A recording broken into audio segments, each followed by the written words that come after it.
Welcome to the Asset Management Mastery Podcast. Your hosts, Gary Lipsky and Kyle Mitchell, have more than 50 years of combined experience in operations and management and more than 25 years of real estate investing experience. This show focuses on educating syndicators and apartment owners on how to build systems and manage their properties more efficiently to become a best-in-class operator. 100% straight talk. Let's jump in.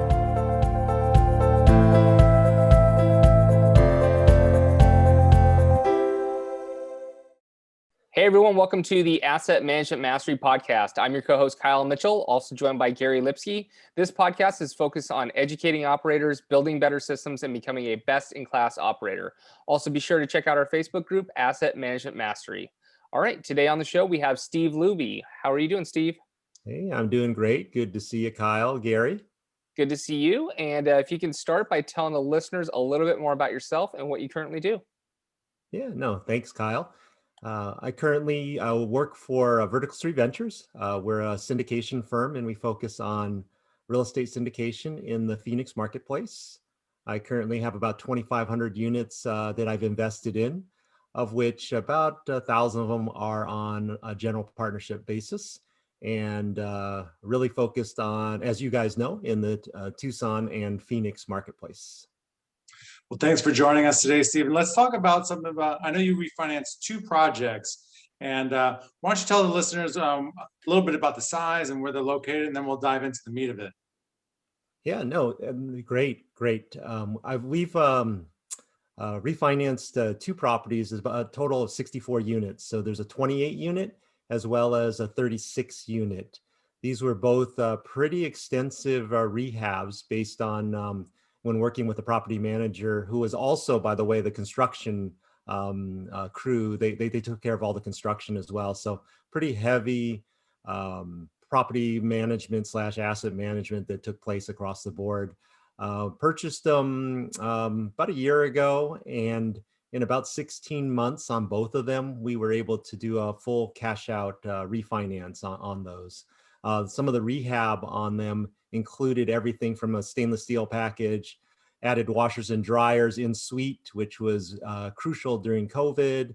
We added dishwashers, microwaves, grilling stations. The dog park was also a big hit, bike racks, really repositioned the entire property to increase the NOI, which allowed us to take advantage of a cash out refinance. And when you purchased a property, was that part of the business plan right away to refinance? The actual business plan was to sell it. So the first property we purchased, we rehabbed every single unit, and the thought was to sell it. We had it on market. We had about 3 or 4 different offers. And at that point, they came back, and interest rates started to fluctuate downwards, which was to our favor, as we both know. And it ended up being we were able to refinance the property at literally double our purchase price on one of them. Nice. And so what does that mean for your investors when you do a refi? Is it return of capital, return on capital? And if someone invested $100,000, is there basis now 50,000 if they got 50? Walk us through that. Great question. The nice thing about cash out refinances is there's no tax consequence that happens because it is a return of their actual capital. So that was really nice for the investors that partaked in both of these investments. And the first one was 100% of the initial investment was returned back to the investors, and that resulted in a full cash out refinance, which allowed an infinite return, as we call it in the rich dad poor dad environment. Steve, what were some of the biggest lessons you learned by doing the refi? I think one of the key lessons that we learned from us is you need to use a mortgage broker or a loan broker. So I'm in favor of that. I know a lot of people go directly to the sources that are out there. There's DUS lenders that are there. I prefer to use a mortgage broker, and partially because there's so much detail that's involved in terms of the financials. Those fluctuate on a T12 back and forth, and having a loan broker to kind of walk you through and be that intermediary, so to speak, is extremely important. I think there's two types of loans that we had on these refinances. So Gary, one of them was a Freddie small balance, a lot of details, as we both know, in filling out the forms and getting all of the information.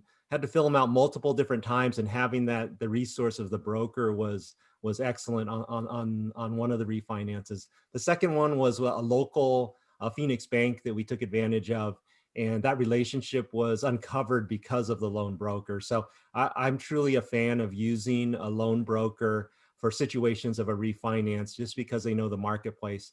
The last thing I'd like to say is also in terms of the appraisals, they have a little bit more control in terms of the appraisal and having some of the discussions with them. So we put the loan broker as the key contact for some of those appraisals, so they could answer some of the questions, and it just didn't go to potentially the property management or even myself, where I didn't know some of the actual details that were going on. So hopefully that's a little bit of a snapshot of what I've learned in terms of the challenges of a refinance.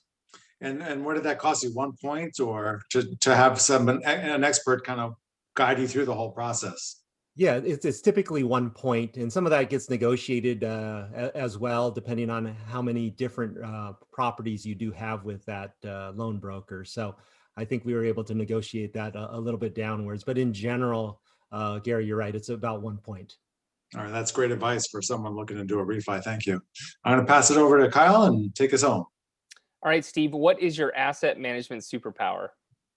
My asset management superpower. So one of the key things that I know you guys know, I'm kind of what you call a master connector, right? So I like to see the big picture, and I connect all the people appropriately that need to get the task done. So the great thing is I can get into the detail, but sometimes it's better for me to kind of take the big picture approach, get us from point A to point B, just like we did on these cash out refinances, and help the team be supported across the board. It is very challenging across the board in terms of managing the assets and having the right team members to help you with those duties are important. And I do a pretty good job of connecting the right people at the right time during difficult times, because as we all know, asset management does take a lot of time and energy, and we can all get frustrated. And so it's good to have the right temperature of the individuals on these properties. Yep, absolutely. Real estate is a team sport, and that's a key point. So perfect. Well, we appreciate you coming on. Before we go, can you tell the listeners a little bit more about where they can find out more about you? Yeah, absolutely. You can always go to our website. It's verticalstreetventures.com. You can connect with me at steven@verticalstreetventures.com, or my cell phone at 714-496-6436. Feel free to text or call anytime. Thanks so much to both of you. Really appreciate it. Yeah, thanks, Steve. And to all of our listeners out there, we appreciate you tuning in. Please send us a like, subscribe, and review so we can continue to grow the podcast. And we'll talk to you next week. Thanks for listening. If you enjoyed the show, please go to iTunes and leave a rating and written review to help us grow and reach more listeners. You can also go to the Asset Management Mastery Group on Facebook so you can reach Kyle and Gary and ask your questions that you want them to answer on the show. Subscribe too so you can get the latest episodes. Lastly, to stay updated, go to assetmanagementmastery.com and sign up for the newsletter. If you're interested in partnering with Gary and Kyle, sign up on the contact page so you can talk to them directly. Thanks again for joining us. Be sure to tune in again next week for another episode.